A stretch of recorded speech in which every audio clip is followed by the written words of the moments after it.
Hello friends, BPSC class में आपका स्वागत है।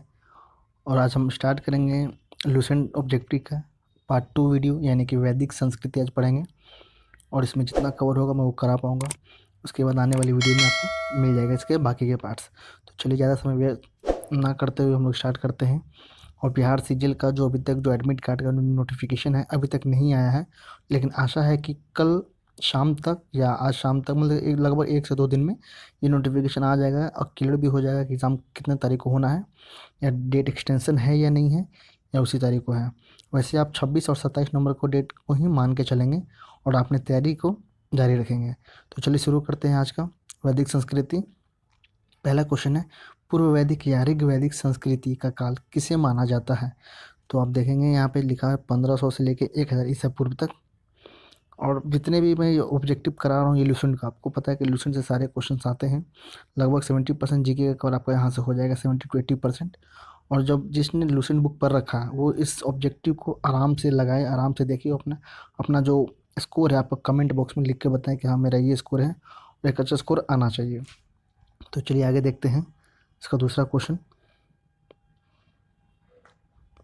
आर्य शब्द का शाब्दिक अर्थ क्या है? तो आर्य शब्द का जो है वो होगा श्रेष्ठ या कुलीन वर्ग जो होते हैं वो है श्रेष्ठ या कुलीन। प्रारंभिक आर्यों के बारे में निम्न कथनों में से कौन सा कथन सही नहीं है? आप सही हैं और नहीं में पहले वो देख लेंगे, उसके बाद बताएंगे। इसका आंसर हो जाएगा वे मुख्यतः नगरों में निवास करते थे। वे मुख्यतः नगरों में निवास करते थे। इनमें से किस फसल का ज्ञान ज्ञान वैदिक काल के लोगों को नहीं था? किसका नहीं था? तो तंबाकू का उनका ज्ञान नहीं था। डी हो जाएगा तंबाकू का। आगे है, उत्तर वैदिक काल के वेद विरोधी और ब्राह्मण विरोधी धार्मिक अध्यापकों को किस नाम से जाना जाता था? तो उन्हें कहते थे श्रमण। वैदिक गणित का महत्वपूर्ण अंक क्या है? तो है सुलभ सूत्र। किस वेद में प्राचीन वैदिक युग की संस्कृति के बारे में सूचना दी गई है? तो आपको मिलेगा इसमें ऋग्वेद में। निम्नलिखित में से उत्तर वैदिक काल में लिखे गए ग्रंथों का सही क्रम कौन सा है? तो हो जाएगा वेद, ब्राह्मण, आरण्यक और उपनिषद। वेदों की संख्या कितनी है? तो ये 4 है। कौन से 3 वेद संयुक्त रूप से त्रयी और वेद त्रयी कहलाते हैं? तो ऋग्वेद, यजुर्वेद और सामवेद। ये हो जाएगा। भारत के राज्य चिन्ह में प्रयुक्त होने वाले शब्द सत्यमेव जयते किस उपनिषद से लिए गए हैं? तो मिलेगा आपको मुंडक उपनिषद से। ऋग्वैदिक आर्यों का मुख्य व्यवसाय क्या था? पशुपालन। भारतीय संगीत का आदि ग्रंथ कहा जाता है? तो सामवेद को कहा जाता है, सामवेद। प्रथम विधि निर्माता कौन है? वो है मनु। कृष्ण भक्ति का प्रथम और प्रधान ग्रंथ है? तो श्रीमद् भगवत गीता। ऋग्वेद में संपत्ति का प्रमुख रूप क्या है? तो गोधन। यहाँ देखेंगे ऋग्वेद में देखिए गोधन यानी गाय जिसको कहते हैं। ऋग्वेद के किस मंडल में शूद्र का उल्लेख पहली बार मिलता है? तो वे 10वें मंडल में मिलता है, 10वें मंडल में। पुराणों की संख्या कितनी है? तो हो जाएगा 18। वैदिक धर्म का मुख्य लक्षण इनमें से किस उपासना था? तो है प्राकृतिक। किस देवता के लिए ऋग्वेद में पुरंदर शब्द का प्रयोग हुआ है? इंद्र के लिए। सुलभ सूत्र किस विषय के संबंधित पुस्तक है? तो ज्यामिति के लिए, ज्यामिति। अस्तो माँ सदगम में कहाँ से लिया गया है? तो ऋग्वेद से लिया गया है, ऋग्वेद से। आर्य भारत में बाहर से आए और सर्वप्रथम बसे थे पंजाब में। अब है सूची में मिलान करने वाला। तो ऋग्वेद उसका आंसर हो जाएगा होता यानी कि होत्री। यजुर्वेद हो जाएगा अध्वर्यु। सामवेद हो जाएगा उद्गाता। अथर्ववेद हो जाएगा ब्रह्मा। यानी कि आपका ये आंसर सही है। 26 देखेंगे, वेदों को अपौरुषेय क्यों कहा गया है? यानी कि उसका आंसर ए हो जाएगा क्योंकि वेदों की रचना देवताओं द्वारा की गई है। वैशेषिक दर्शन से प्रतिपादक है? तो हो जाएगा उल्कू कनद, उल्कू कनद। मीमांसा या पूर्व मीमांसा दर्शन के प्रतिपादक हैं? तो वह हैं जैमिनी। वेदांता या उत्तर मीमांसा दर्शन के प्रतिपादक कौन है? तो हो जाएगा बादरायन। यहाँ देखेंगे बादरायन। ऋग्वेद का कौन सा मंडल पूर्णतः सोम को समर्पित है? तो 9वां मंडल। ये रिपीटेड क्वेश्चन है, यहाँ तक बीपीएससी में 2 3 4 बार आ चुका है क्वेश्चन, आप देख सकते हैं। आगे प्रसिद्ध 10 राजाओं का युद्ध, 10 राज युद्ध किस नदी के तट पर किया गया है? तो हो जाएगा आपका पुरुषनी नदी पे। धर्मशास्त्रों के में भू राजस्व की दर क्या थी? तो 1/6। 800 ईसा पूर्व से 600 ईसा पूर्व का काल किस युग से जुड़ा है? तो यह है ब्राह्मण युग। किस काल में अछूत की अवधारणा स्पष्ट रूप से उदित हुई है? तो धर्मशास्त्र के काल में। डी हो जाएगा धर्मशास्त्र के काल में। एशिया माइनर स्थित पुगाजकोई का महत्व इसलिए है कि वो हो जाएगा ए, यानी कि वहाँ जो अभिलेख प्राप्त हुए हैं उनमें से 4 वैदिक देवताओं इंद्र, वरुण, मित्र, आसत्य का उल्लेख मिलता है। यानी कि 4 जो देवताओं हैं उनका नाम है इंद्र, वरुण, मित्र, आसत्य का उल्लेख मिलता है। आगे है गायत्री मंत्र देवी सवित्री को संबोधित किस पुस्तक में मिलता है? वो हो जाएगा आपका ऋग्वेद में। न्याय दर्शन को प्रचारित किया गया था तो गौतम ने किया था। बी हो जाएगा आपका आंसर, गौतम ने। प्राचीन भारत में निष्क से जाने जाते थे तो स्वर्ण आभूषण। योग दर्शन के प्रतिपादक कौन है? तो पतंजलि। आगे उपनिषद पुस्तक है तो दर्शन पर ये मिलान करने वाला है।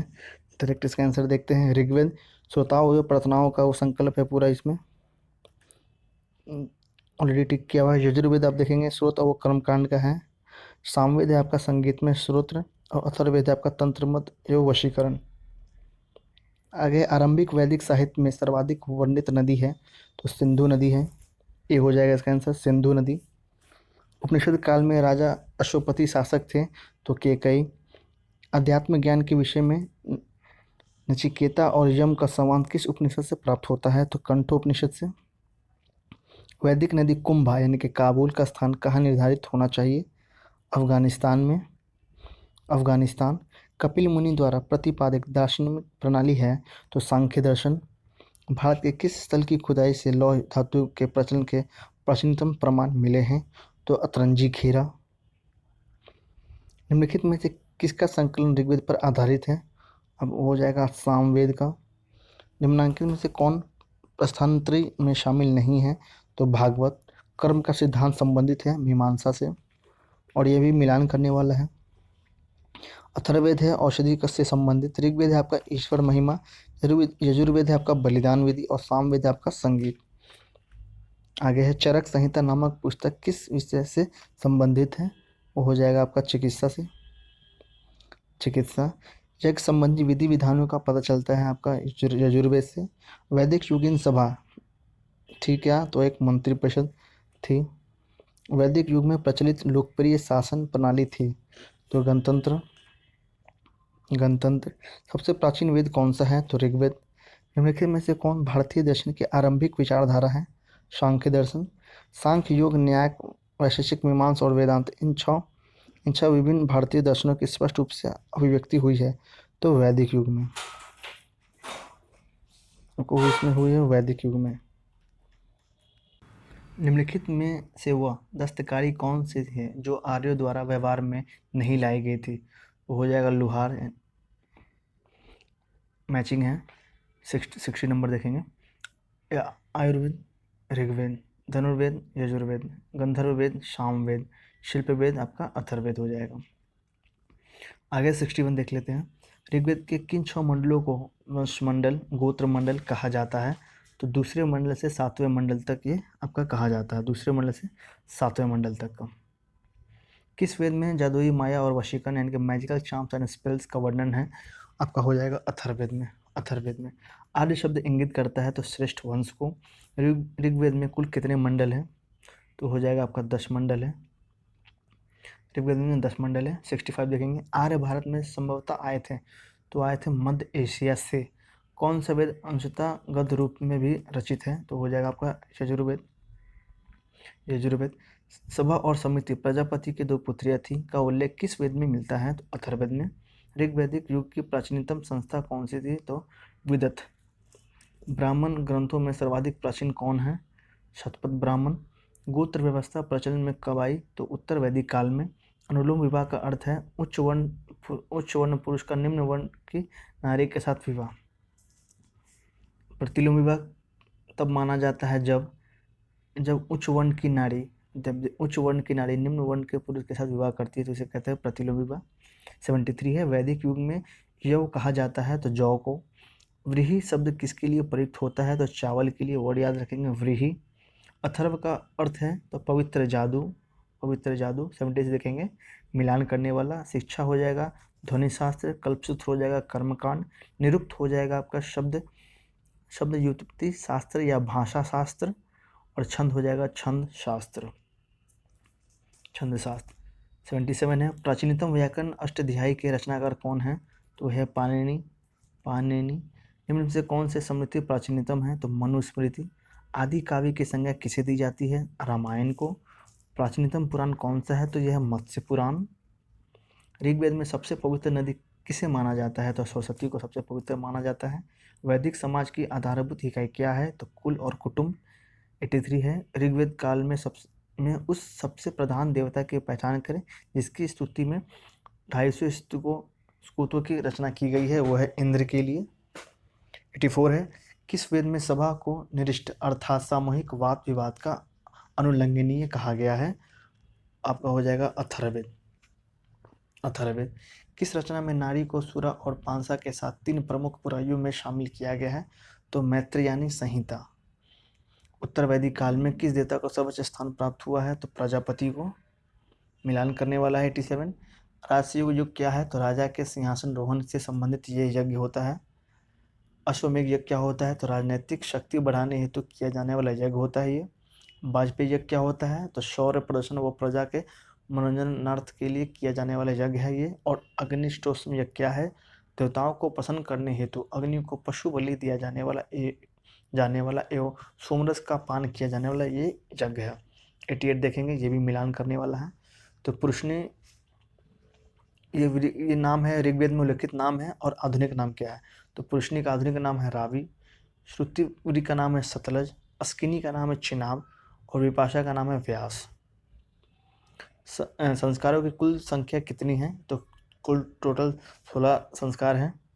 अब देखेंगे 90 नंबर, ये भी मिलान करने वाला है। तो ब्रह्मा विवाह क्या है, समान वर्ण या जाति का विवाह से कहते हैं ब्रह्मा विवाह। दैव विवाह क्या कहते हैं, तो पुरोहित का प्रश्रमिक से मिले कन्या के साथ विवाह को कहते हैं। आर्ष विवाह क्या कहते हैं, तो कन्या मूल के रूप में एक जोड़ी गाय व बैल चुकाकर किया जाने वाला विवाह। और प्रजापत्य विवाह क्या है, तो बिना दहेज का विवाह को कहते हैं प्रजापत्य विवाह। 91 है, ये भी मिलान है। गंधर्व विवाह किसे कहते हैं, तो ये प्रेम विवाह है। आसुर विवाह किसे कहते हैं, असुर, तो कन्या को खरीद कर किया गया विवाह। राक्षस विवाह किसे कहते हैं, तो पराजित राजा की कन्या या अपहरण की गई कन्या के साथ विवाह राक्षस विवाह है। और पैशाच विवाह कहते हैं सोई हुई अवस्था में कन्या को गुमराह कर गया, मानसिक रूप से अव्यवस्था कन्या को गुमराह कर उसके साथ किया गया विवाह। आगे है 92, 3 ऋण में शामिल नहीं है, तो यह है मातृ ऋण।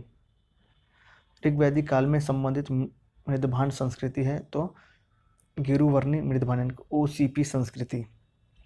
उत्तर वैदिक काल में संबंधित मृदभांड संस्कृति है, तो चित्रित धूसर मृदभांड बी हो जाएगा आपका आंसर। 95 है हरियाणा प्रांत में चित्रित धूसर मृदभांड यानी कि PGW स्थल किस स्थान पर हाल ही में किए गए उत्खननों में प्रकाश में आया है, तो भगवानपुर में। प्राचीनतम विवाह संस्कार का वर्णन करने वाला विवाह सूक्त किसमें पाया जाता है, आपका हो जाएगा ऋग्वेद में। ऋग्वेद में अघन्य यानी कि वध योग्य नहीं का शब्द प्रयोग किसके लिए किया गया है, तो ऋग्वेद में गाय के लिए प्रयोग किया गया है। अब है मिलान वाला। संग्रहित है कोषाध्यक्ष, सिंपल सामने आंसर इसका। भागदूत है आपका कर संग्रहर्ता। छत्री है आपका फांसे के खेल में राजा का सहायक। और अछवाप है आपका प्रतिहार, राजा प्रसाद का सक्षक। 99 है ऋतु यानी कि प्राकृतिक संतुलन स्थापित करने के कारण किस वैदिक देवता को ऋतुगोप कहा गया है, तो वह आपका वरुण। निम्नलिखित में से कौन मूलतः जल या समुद्र का देवता है, वो हो जाएंगे वरुण। 101 देखेंगे, 3 क्रम यानी कि पगों में तीनों लोग को माप लेने के कारण किसे उपक्रम कहा गया है, तो विष्णु को। आगे ये भी सुमिलित है। पुषण विवाह का देवता, रुद्र पशुओं का देवता, घौ यानी कि जगत के पिता, अदिति यानी कि देवों की महान माता अदिति। मनुस्मृति मुख्यतः संबंधित है तो समाज व्यवस्था से। गायत्री मंत्र की रचना किसने की थी, तो विश्वामित्र ने। अवस्यता और ऋग्वेद में समानता, अवस्यता किस क्षेत्र से संबंधित है, ईरान से। निम्नलिखित में से कौन से ऋग्वैदिक आर्यों की लाक्षणिक विशेषता नहीं है, तो बी हो जाएगा, वे लोहे के उपयोग से परिचित थे। ऋग्वेद में निम्नांकित किन नदियों का उल्लेख अफगानिस्तान के साथ आर्यों के संबंध का सूचक है? तो कुंभा और क्रमु। 108 देखेंगे। धर्म तथा रीत भारत की प्राचीन वैदिक संस्कृति के एक केंद्रीय विचार को चित्रित करते हैं। इस संदर्भ में निम्नलिखित कथनों पर विचार कीजिए। इसका आंसर हो जाएगा 1 और 2 दोनों, यानी कि धर्म व्यक्ति के दायित्व एवं स्वयं तथा दूसरे के प्रति व्यक्तिगत कर्तव्यों की संकल्पना था। दूसरा है इसका रीत मूलभूत नैतिक विधान तथा जो सृष्टि और उसमें अंतर्निहित सारे तत्वों के क्रियाकलापों को संचालित करता है। 109 देखेंगे, 109 यानी कि आर्यों के आर्कटिक होम सिद्धांत का पक्ष किसने लिया था? तो बीजी तिलक ने। 110 देखेंगे, मिलान वाला है तो डायरेक्ट देखते हैं। कुंभा हो जाएगा आपका काबुल, पुरुषनी हो जाएगा रावी, सदानीरा हो जाएगा गंडक और शुत्रिधा हो जाएगा आपका सतलज नदी। आगे है आपका लास्ट 2 क्वेश्चन। हाँ, 1 मिनट। आपका 111 हो जाएगा। ऋग्वेद में कितने सूक्त हैं? तो 1028 सूक्त हैं। और ये इस चैप्टर का ये लास्ट क्वेश्चन है। ये होगा पूर्व वैदिक आर्यों का धर्म प्रमुख क्या है? तो हो जाएगा प्राकृतिक पूजा और यज्ञ। तो हम आगे देखते हैं, महाजनपद काल देख लेते हैं। इसका चैप्टर 3 है, यानी कि महाजनपद काल। तो इसका पहला क्वेश्चन है मिलान करने वाला, वो देखते हैं। इनके महाजनपद और उसकी राजधानी कौन कौन सी है?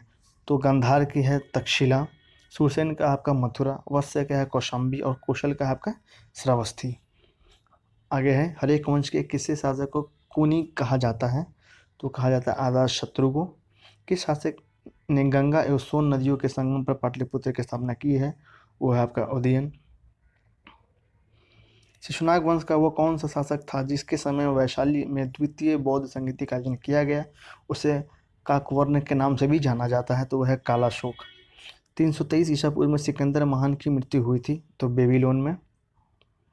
सिकंदर महान एवं पूर्व की सेनाओं ने निम्नलिखित में से किस नदी के आमने सामने वाले तटों पर पड़ाव डाला हुआ था? तो वह आपका झेलम नदी है। 7th है किस प्रकार की मृदभान पॉटरी भारत में द्वितीय नगरीकरण शहरीकरण के प्रारंभ का प्रतीक माना जाता है? तो आपका हो जाएगा उत्तरी काले पॉलिशकृत बर्तन, यानी कि सी हो जाएगा। क्वेश्चन नंबर 8 देखेंगे, पाली ग्रंथों में गांव के मुखिया को क्या कहा जा गया है? तो भोजक, यानी कि ग्राम भोजक कहा गया है, ग्राम भोजक कहा गया है। आगे है उज्जैन का प्राचीनतम नाम क्या है? तो वो हो जाएगा आपका अवंतिका। नंदवंश का संस्थापक कौन था? तो महापद्मनंद। 11th है ग्रीक यूनानी लेखकों द्वारा किसे अग्रमीज इनके जेंट्रमीज कहा गया है? तो घनानंद को। 12 देखेंगे प्राचीन भारत में पहला विदेशी आक्रमण किन के द्वारा किया गया है? तो वह ईरानियों के द्वारा। 13 है प्राचीन भारत में दूसरा विदेशी आक्रमण एवं पहला यूरोपीय आक्रमण किन के द्वारा किया गया है? यूनानियों के द्वारा। ईरान में हकमनी वंश के किस शासक ने भारतीय भूभाग को जीतने के बाद उसे फारस साम्राज्य का 20वां प्रांत बनाया? तो वह है डेरियस। वो हो जाएगा आपका आंसर डेरियस। 15 है डाइसेपस या विस्तिता आधुनिक नाम है झेलम का युद्ध किन शासकों के बीच हुआ है? तो वह सिकंदर और पोरस के बीच में। 16 है सिकंदर ने भारत पर कब आक्रमण किया? तो 326 ईसा पूर्व में। और ये मिलान करने वाला है बिंबिसार हर्यक वंश से है, कालाशोक आपका शिशुनाग वंश से है, महापद्मन आपका नंद वंश है और बिंदुसार आपका मौर्य वंश है। 18 है ये भी मिलान करने वाला है, तो मगध पटना व गया के जिले, वत्स हो जाएगा इलाहाबाद आपका, कौशल हो जाएगा अवध, अवंती हो जाएगा मालवा। आगे 19 मगध की प्रथम राजधानी कौन सी थी? तो गिरिव्रज थी या राजगिरी। किस शासक द्वारा सर्वप्रथम पाटलिपुत्र का राजधानी के रूप में चयन किया गया था? तो उदयन द्वारा। 16 महाजनपदों की सूची उपलब्ध है किसमें? तो अगंतर निकाय में। निम्नलिखित में से मगध का कौन सा राजा सिकंदर महान का समकालीन था? तो आपको हो जाएगा घनानंद। प्रथम मगध साम्राज्य का उत्कर्ष किस सदी में हुआ था? वो 6ठी सदी ईसा पूर्व में। सिकंदर की भारत में सफलता के निम्न कारण क्या थे? तो आपका 1 2 3 4 हो जाएगा, यानी कि भारत में तब कोई केंद्रीय सत्ता नहीं थी, उसकी सेना श्रेष्ठ प्रकार की थी, उसे देश द्रोही भारतीय शासकों का सहयोग मिला, वह एक अच्छा प्रशासक था, वो एक अच्छा प्रशासक था। तो ये इसके महत्वपूर्ण थे कि इसके आगे मतलब कि ये जीतने का इसका क्या कारण था। तो ये सभी इसके आंसर हो जाएंगे। इनके भारत में कोई केंद्रीय सत्ता उस समय नहीं था और उनके सेना श्रेष्ठ थी और वो देशद्रोही भारतीयों के सहयोग से मिला और अच्छा प्रशासक तो वो था ही। चलिए आगे देखते हैं 25 नंबर। सूची 1 को सूची 2 के साथ सम्मिलित कीजिए। आपका हो जाएगा, एक मिनट का आंसर सी है, यानी कि 3241। तो पहला का हो जाएगा प्रद्योत का हो जाएगा अवंती। उदयन का हो जाएगा आपका 2 यानी कि वत्स। प्रसेनजीत का हो जाएगा मगध। अजातशत्रु का हो जाएगा आपका अजातशत्रु का होगा आपका मगध। प्रसेनजीत का सी का है आपका 4 यानी कि कौशल। 26 देखते हैं। अभिलेखीय साक्ष्य का प्रकट होता है कि नंद राजा के आदेश के एक नहर खोदी गई थी। कहाँ पे? तो यह है कलिंग में। कहाँ? तो कलिंग में। आगे है 27 नंबर। पहला ईरानी शासक जिसने भारत में कुछ भाग को अपने अधीन किया था वो है डेरियस। उसका नाम है डेरियस। मगध के राजा अजातशत्रु का सदैव किस गणराज्य के साथ युद्ध रहा? तो वज्जी संघ वैशाली। वज्जी संघ वैशाली। मगध के राजा अजातशत्रु का सदैव किस के साथ गणराज्य के साथ युद्ध रहा? तो वह आपका वज्जी संघ वैशाली। 29 देखेंगे। वज्जी संघ के विरुद्ध मगध राज के किस शासक ने प्रथम बार यानी कि रथ मूसल, एक ऐसा राज जिसने गदा जैसा हथियार जुड़ा हुआ था, तथा महाशिलाकंटक यानी कि पत्थर फेंकने वाला एक युद्ध या नामक गुप्त हथियार का प्रयोग किया? तो वो था अजातशत्रु। नंदवंश का अंतिम सम्राट कौन था? तो घनानंद। भारत में सिक्कों मुद्रा का प्रचलन कब हुआ? तो 600 ईसा पूर्व में। 32 है आपका निम्न राजाओं पर विचार कीजिए। तो अजातशत्रु, बिंदुसार और प्रसेनजीत ये लगभग 1 और 3 यानी कि ये बुद्ध के समकालीन थे। 33 हो जाएगा। छठी सदी ईसा पूर्व के दौरान बड़े राज्यों के उदय का मुख्य कारण क्या था? तो उत्तर प्रदेश और बिहार में व्यापक पैमाने पर लोहे का उपयोग। 34 है आपका। मगध सम्राट बिंबिसार ने अपने राजवैद्य जीवक को किस राज्य के राजा के चिकित्सा के लिए भेजा था? तो अवंती के लिए। किस शासक ने अवंती को जीतकर मगध का हिस्सा बना लिया? तो शिशुनाग ने। किस मगध सम्राट ने अंक का विलय अपने राज्य में कर लिया? बिंबिसार ने। शिशुनाग ने किस राज्य का विलय मगध समाज में नहीं किया? तो काशी में नहीं किया। काशी और लिच्छवी का विलय मगध समाज में किसने किया था? तो आपका किया था अजातशत्रु ने। और मगध समाज के बारे में कौन सा सही नहीं है? यानी कि इनमें से कोई नहीं, यानी कि बाकी सब सही है। 40 है आपका। सिकंदर के आक्रमण के समय उस उत्तर भारत का निम्नलिखित राजवंशों में किस एक का शासन था? तो आपका था उस समय नंद का। आगे है निम्नलिखित में से कौन सा एक ईसा पूर्व 6ठी सदी में, एक मिनट,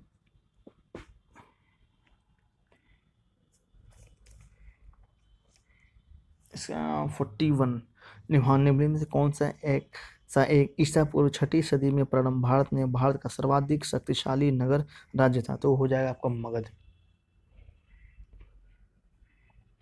हो जाएगा आपका मगध। आगे 42 निम्नलिखित में से कौन सा भारत पर ईरानी आक्रमण के प्रभाव के रूप में माना जाता है? हो जाएगा 1 2 3 4 यानी कि खरोशी लिपि का प्रचार, अभिलेख उत्कीर्ण करने की कला का प्रचार, ईरानियों के छत्र प्रणाली का प्रचार और घंटा आकार के गुंबज की कला का प्रचार और स्त्री अंगरक्षकों की नियुक्ति। यानी कि डी हो जाएगा, यानी कि सारे ये सही है आपके। 43 देख लेते हैं। निम्नलिखित में से कौन सा एक सिकंदर के आक्रमण का प्रभाव नहीं था? तो डी हो जाएगा, उसने भारत को यूनान की रियासत बनाया। 44 है आपका। निम्नलिखित में से किस राज्य में गणतात्मक शासन व्यवस्था नहीं थी? तो मगध। निम्नलिखित में से किसे सेनिया यानी कि नियमित और स्थानीय सेना रखने वाला कहा जाता है? तो हो जाएगा आपका बिंबिसार। निम्नलिखित में से किसने उग्रसेन भयानक सेना का स्वामी कहा जाता है? महापद्मनंद को। डेरियस यानी कि डेरियस में सिंध के तटवर्ती भूभाग को जीतकर उसे ईरान का 20वां क्षत्रपी यानी कि प्रांत बनाया। उसे कितना राजस्व प्राप्त होता था? तो 307 टैलेंट। 48 है। निम्नलिखित में से कौन सिकंदर के साथ भारत आने वाला इतिहासकार नहीं था? तो हेरोडोटस नहीं था। महाजनपद काल में श्रेणियों के संचालक को क्या कहा जाता था? तो श्रेष्ठिन कहा जाता था। गृहपति का अर्थ क्या है? तो धनी किसान है आपको, वो है धनी किसान। 51 है आपका मिलान वाला, वो देख लेते हैं डायरेक्ट। इसका आंसर 1 2 3 4 है, यानी कि आपका सारे आंसर सही सामने है। अष्टकुलक है इनके प्रमाणदर्शी संस्था। महामात्र है आपका उच्च कोटि का अधिकारी। बलि साधक है आपका किसानों से कर वसूलने वाला अधिकारी। और शैलसिक यानी कि शिल्पियों व व्यापारियों से शुल्क या चुंगी वसूलने वाला अधिकारी। और 52 है आपका मगध के किस प्रारंभिक शासक ने राज्यारोहण के लिए अपने पिता की हत्या की एवं इसी कारण वह अपने पुत्र द्वारा वो खुद मारा गया, तो वह है अजातशत्रु। विश्व का पहला गणतंत्र वैशाली में किसके द्वारा स्थापित किया गया, तो वह है लिच्छवी के द्वारा। 53 है विश्व का 54 है मिलान करने वाला। इसका आंसर है 4312, यानी कि पहला का 4 यानी कि कुरु हो जाएगा आपका इंद्रप्रस्थ, कुरु हो जाएगा इंद्रप्रस्थ। बी का है आपका 3 यानी कि पांचाल हो जाएगा आपका अहिछत्र। और सी का 1 है यानी कि आपका कौशल का हो जाएगा साकेत। और वत्स का हो जाएगा कौशाम्बी, वत्स का हो जाएगा आपका कौशाम्बी। 55 क्वेश्चन है आपका, निम्नलिखित में से कौन सा बौद्ध ग्रंथ 16 महाजनपदों का उल्लेख करता है, तो आपका करता है अगुंतर निकाय। 56 है निम्नलिखित में से कौन सा मगध साम्राज्य की राजधानी नहीं रहा, तो आपका कौशाम्बी जो है यहाँ पे है कौशाम्बी, वो कभी नहीं रहा कौशाम्बी। तो फ्रेंड्स हम लोगों ने इसके जो 2 चैप्टर है आज के लगभग फिनिश कर लिए, यानी कि हम लोगों ने आज 2 चैप्टर को कम से कम आज देख लिया है। और बाकी आने वाले पार्ट्स में मैं इसे लाइन बाय लाइन करा दूंगा, क्योंकि एग्ज़ाम के काफ़ी कम दिन रह गए हैं, तो मैं कोशिश करूँगा जल्द से जो इसके इंपॉर्टेंट टॉपिक्स हैं, इंपॉर्टेंट चैप्टर्स हैं, मैं वो करा दूँ। और मॉडर्न हिस्ट्री से ज़्यादा क्वेश्चन आते हैं तो मैं कोशिश करूँगा कि मिडिवल इंडिया को स्किप करके डायरेक्ट आपको मैं मॉडर्न हिस्ट्री में उसे करा दूँ, क्योंकि उससे क्वेश्चन काफ़ी ज़्यादा आते हैं। और आपको पता है कि मैथ और रीजनिंग मिला के 75 क्वेश्चन है, बाकी जीके जीएस मिला के और करंट अफेयर्स मिला के आपके 75 क्वेश्चन हैं। तो आप कोशिश ये करें कि जीके और जीएस में लगभग 50+ क्वेश्चन आपका सही हों, और मैथ और रीजनिंग मिला के कम से कम आपके 75 क्वेश्चन से कम 65 क्वेश्चन तो सही होना ही चाहिए, तभी आप मेरिट में बन पाएंगे। तो आशा करता हूँ कि आपको ये वीडियो अच्छा लगा होगा, और जो लोग भी नए जुड़ रहे हैं इस चैनल से वो प्लीज़ से लाइक सब्सक्राइब और शेयर करना ना भूलें। आई होप कि आपको ये वीडियो अच्छा लगा होगा। मैं इसी तरह वीडियो लाता रहूँगा, तो आप चैनल से जुड़ रहे हैं। Thank you very much.